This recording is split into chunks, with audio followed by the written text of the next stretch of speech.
जय हिंद दोस्तों। तो आज एक नई रिक्रूटमेंट लेकर के आए हैं जो कि ministry of tribal affairs government of India के अंतर्गत ये वैकेंसी आई है। कुल मिलाकर के 1620 पदों पर यहाँ पर वैकेंसी आई है और इसका डिटेल एडवर्टीजमेंट आ चुका है। इसके बारे में कंप्लीट डिटेल आपको प्रोवाइड कराते हैं। 2025-26 की लेटेस्ट रिक्रूटमेंट है। काफ़ी अच्छा आपका ये वैकेंसी है जिसमें आपके क्लर्क के पोस्ट हैं, अकाउंटेंट का पोस्ट है, लाइब्रेरियन है, हॉस्टल वार्डन है, जूनियर सेक्रेटरीट असिस्टेंट है, ठीक है, अदर पोस्ट हैं कुछ। तो उन सभी वैकेंसीज़ के बारे में हम इसमें डिटेल में डिस्कस करने वाले हैं। परमानेंट पोजीशंस पे वैकेंसी है। इसका पीडीएफ आपको डिस्क्रिप्शन बॉक्स में मिल जाएगा, लिंक है वहाँ से जाकर डाउनलोड कर सकते हैं, या फिर हमारे टेलीग्राम चैनल पे भी आपको इसका पीडीएफ मिल जाएगा, उसको आप ज्वाइन कर लें। रेगुलर बेसिस पे वहाँ पे जो भी गवर्नमेंट की वैकेंसीज आती हैं आपके साथ शेयर कर दी जाती हैं। चलिए देख लेते हैं एक बार डिटेल्स। तो देखिए ये वैकेंसी आपकी आ रही है एकलव्य मॉडल रेसिडेंशियल स्कूल की तरफ से, ठीक है। इसमें दो तरह की वैकेंसीज आती हैं। एक रेसिडेंशियल स्कूल है, इसमें दो तरह की वैकेंसीज आपकी आती हैं, ठीक है। कुछ आपकी टीचिंग पोजीशंस होती हैं, कुछ आपकी नॉन टीचिंग पोजीशंस होती है। अभी हम जो बात करने वाले हैं वो नॉन टीचिंग पोजीशंस पे बात करने वाले हैं। तो चलिए इसके बारे में डिटेल आपको प्रोवाइड कराते हैं। सबसे पहले मैं आपको इंपॉर्टेंट डेट्स बता दूं तो आपकी ऑनलाइन एप्लीकेशन जो है वो स्टार्ट हो रहे हैं 19 तारीख से, ठीक है। 19 सितंबर से आप इसके लिए ऑनलाइन एप्लीकेशन स्टार्ट कर सकते हैं, ठीक है। NESTS की ऑफिशियल वेबसाइट पे जाकर के या डिस्क्रिप्शन बॉक्स में आपको लिंक मिल जाएगा, वहाँ से जाके आप ऑनलाइन अप्लाई कर सकते हैं। यानी आपका एप्लीकेशन ऑलरेडी स्टार्ट हो चुका है। लास्ट डेट आपकी 23 अक्टूबर 2025 रहने वाली है, जो कि रात्रि के 11:50 तक आप इसके लिए ऑनलाइन अप्लाई कर सकते हैं, ठीक है। एग्जाम इसका ऑफलाइन मोड में होगा, ठीक है। ऑफलाइन पेन पेपर मोड में आपका इसका एग्जाम होने वाला है, ठीक है। बाकी अभी एग्जाम पैटर्न और सारी जानकारी आपको प्रोवाइड कराएंगे, ठीक है। और उसके बाद अभी देख लेते हैं सबसे पहले वैकेंसीज कितनी है। तो देखिए ये रहे वो नॉन टीचिंग पोजीशंस जिन पे आपकी वैकेंसी आई हुई है। सबसे पहले बात करते हैं हम हॉस्टल वार्डन मेल की। और देखिए अभी एजुकेशनल क्वालिफिकेशन भी आपको बताऊंगा। इन सभी में आपके फ्रेशर ग्रेजुएट्स, फ्रेशर 12th पास कैंडिडेट्स और फ्रेशर 10th पास कैंडिडेट्स तीनों की ही वैकेंसी है। कोई एक्सपीरियंस की रिक्वायरमेंट नहीं है, कोई अदर क्वालिफिकेशन की रिक्वायरमेंट नहीं है। तो हॉस्टल वार्डन मेल की रिक्वायरमेंट है, इसमें 346 वैकेंसी है, ठीक है। 143 आपका यहाँ पर यूआर कैटेगरी में है, 34 EWS में है, 93 आपका OBC नॉन क्रीमी में, 51 आपका SC कैटेगरी में है, ST में 25 है, बाकी ये आपके PWD कैटेगरीज के यहाँ पर हो गए। हॉस्टल वार्डन फीमेल में देखिए तो 289 वैकेंसी है, जिसमें 119 यूआर में, EWS में 28, 78 आपका OBC में, SC में 43 और ST में 21 वैकेंसी है।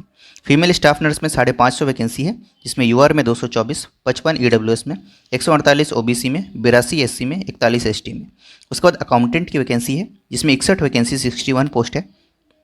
सारे ही पोस्ट आपके परमानेंट है, जिसमें 26 यूआर में, 6 EWS में, 16 OBC में, 9 SC में, 4 ST में।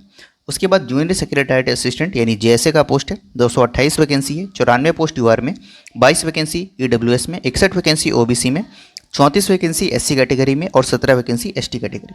इसके बाद लैब अटेंडेंट में आपकी 146 वैकेंसी है, जिसमें 62 आपका यूआर में, 14 आपका EWS में, 39 आपका OBC में, 21 आपका SC में, 10 आपका ST में। टोटल कुल मिला दें तो यहाँ पर आपका 1620 वैकेंसी यहाँ पर आपकी आई हुई है, सभी पोजीशंस को मिला दें तो। अब इसको आपको एजुकेशनल क्वालिफिकेशन इसके बाद बताते हैं। अच्छा, लाइब्रेरियन की भी वैकेंसी आई हुई है, ठीक है। तो 128 के आसपास वैकेंसी है, तो अगर आप इसके लिए एलिजिबिलिटी रखते हैं तो आपके लिए ये भी एक वैकेंसी है, इसको भी देख लीजिएगा आप, ठीक है। तो सबसे पहले बात करेंगे हम यहाँ पर हॉस्टल वार्डन की। तो हॉस्टल वार्डन में देखिए यहाँ पर आपकी एज लिमिट है अप टू 35 ईयर्स, यानी मैक्सिमम एज यहाँ पर 35 ईयर्स है। बाकी कैटेगरी वाइज एज रिलैक्सेशन भी आपको मिल जाएगा और बाकी मैक्सिमम एज लिमिट यहाँ पर आपकी 35 ईयर्स है, जिसमें OBC को 3 साल का, SC ST को 5 साल का छूट जो मिलता है वो मिलेगा।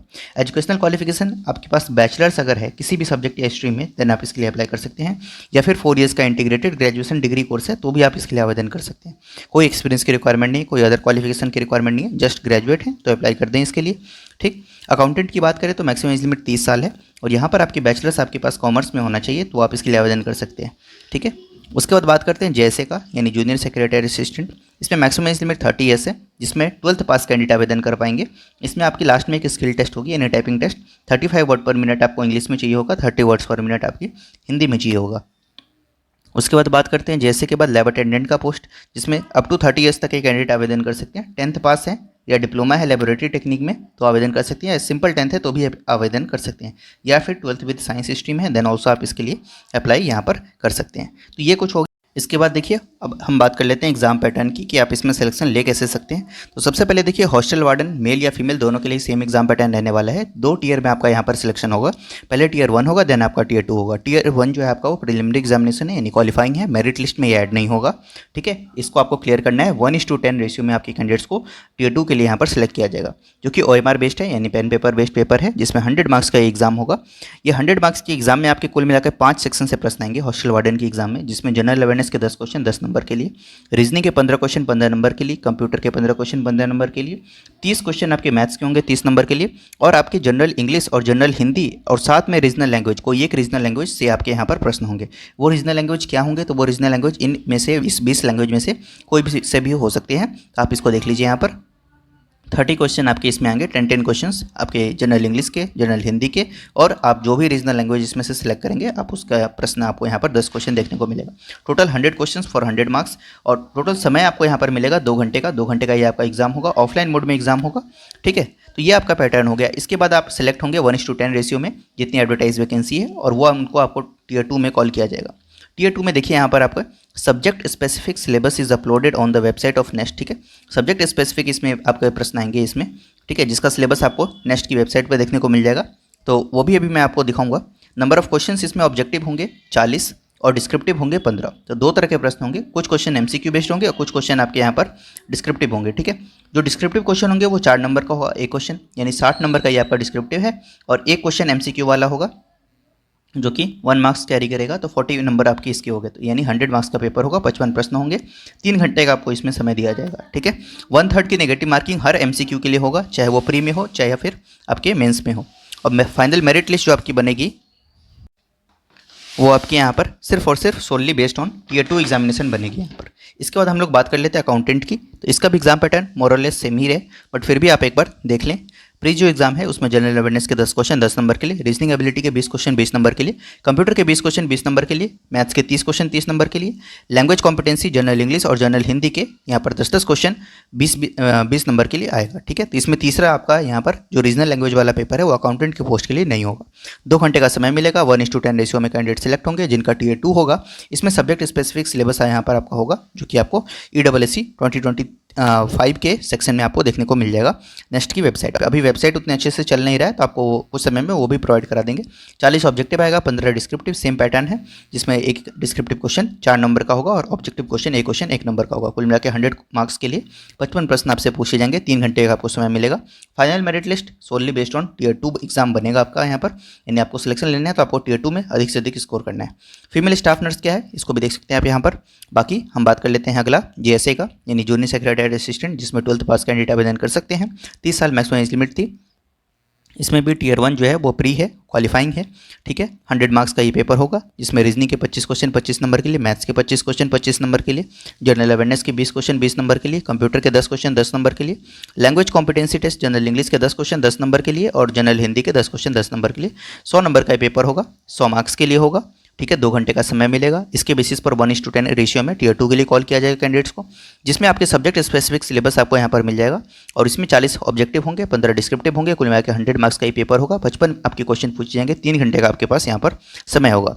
इसमें टियर JSA के पोस्ट में टियर 3 भी है, जिसमें आपका यहाँ पर पर्सनल कंप्यूटर पर आपको यहाँ पर 50 मार्क्स का एक टाइपिंग टेस्ट भी देना होगा जो कि क्वालिफाइंग होगा। इसका मेरिट लिस्ट पे कोई असर नहीं होगा, ये जस्ट क्वालिफाइंग नेचर है जिसमें आपको कम से कम 20 मार्क्स आपको इसमें सिक्योर करने हैं, ठीक है।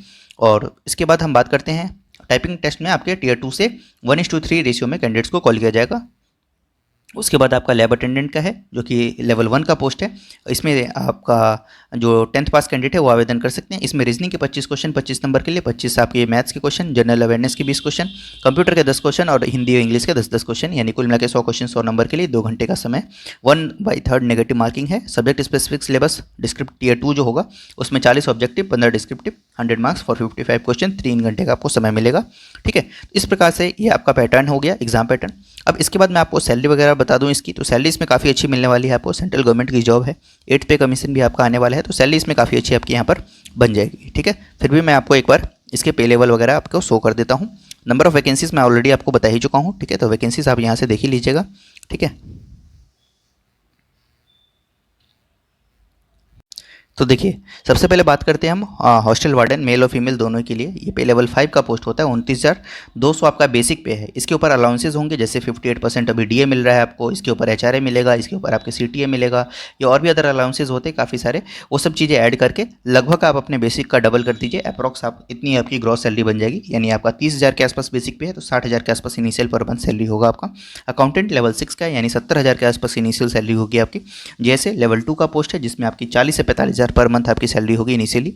लैब अटेंडेंट लेवल 1 का पोस्ट है जिसमें आपके लगभग यहाँ पर 35,000 के 30,000 के बीच में सैलरी आपकी यहाँ पर मंथ होने जा रही है। ठीक है, तो इस तरीके से आपकी सैलरी होगी।